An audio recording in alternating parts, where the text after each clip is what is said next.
Hello everyone, this is Vignesh Kumar. Today I just wanted to speak some few words about there are high risks in healthcare providers, spread of infections by COVID-19 at present. So this at 12 points which was recently published on August 11th in American Medical Journal 2020. This is a main lesson. I just wanted to speak just some few words about this 12 points. Why healthcare workers are getting infections of COVID 19, especially doctors, staff nurses, physiotherapists, paramedicals, basic health workers prone to get infections on COVID 19. This is called healthcare associated infections when we are getting in hospital premises. Sabarsky et al., who has been designed this 12 points. Number one, whenever we let our guard down, we are also at risk. In other words, we are taking more precautions even though there are everyday situations we became careless. So example is in OPD, OP tickets, the touch contacts, even we use gloves, accidentally we touch the face, we may susceptible to get infection. Overcrowded OPDs, not following physical distancing during replying or saying complaint back to the doctors, physios, even to the staff nurses and other paramedics, briefly complaining, 90 to 100% patients pulling down their mask down and speak in front of the doctors and other peoples, which causes aerosol generation used. And also in OPDs, doctors, physios must use face shields when we speak because simple carelessness may prone to get infected.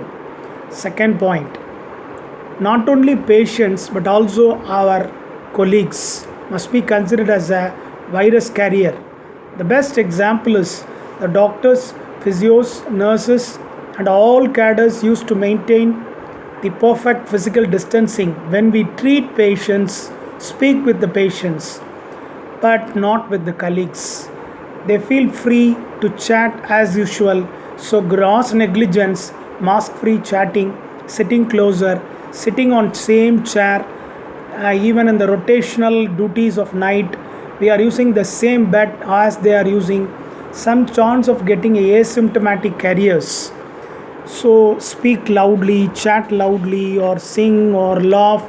The possibilities of getting more infections, patting on the back, laughing, all these are the chances to get infections. Number three, pre-symptomatic and asymptomatic colleagues may spread infections rapidly than patients that we are not aware. So don't believe and chat and sit for a long exposure. Same healthy discipline, physical distancing must be maintained even to the colleagues to prevent the infections. And fourth point, interacting with the colleagues with mask down can be potentially dangerous. So as usual, what we used to do, we pull down the mask and we used to chat with them, laugh with them, and 100% of the colleagues inside the hospital, doctors, staffs, physios and other paramedical workers, whenever they started speaking, they pull down the face mask and interact with us. So due to the friendship, and we may not be in a strict adherent to advise them, it may causes quite misunderstanding between us and that friendship. And also we used to interact with them carelessly in long way. Next, spread also happens in non-patient care areas. That is very important. We are assuming that patients crowded areas we are getting more spread, but it is also occurs in non-patient care areas. What are they? Break rooms, the restrooms, and nursing stations and cafeteria. Example, sit and chat for a quite long time with the colleagues, mask off chat, sitting in and touching the same chair or table, writing the case sheets in the nursing stations, interact with the staff nurse for a long period about the patient's current situation, treatment protocols and discharge summaries. All these things may prone to get infections. Cafeteria, speaking with the colleagues in coffee shops with mask off may produces more amount of aerosol generation, so that may causes infections. Having lunch together involves not only lowering the mask but also the conversation generates aerosols, and prolonged exposures time consuming sitting together at the table, for example beyond half an hour or something like that. Example, lunch break conversation minimum half an hour is a longer exposure possibilities of infections. Seventh point, infections occurred more in non-COVID wards where people were less alert, because while we are going to COVID wards, people will be more alert using PPE kit and other things. Here even they are not quite using a mask. And example is non-COVID ward, exposure is high risk. No one knows who is having a virus carrier. Patients used to reply their complaints to the doctors while they are taking a ward rounds, along with the staff nurses and physiotherapists while they are giving physios, and staff nurses while they are issuing the drugs.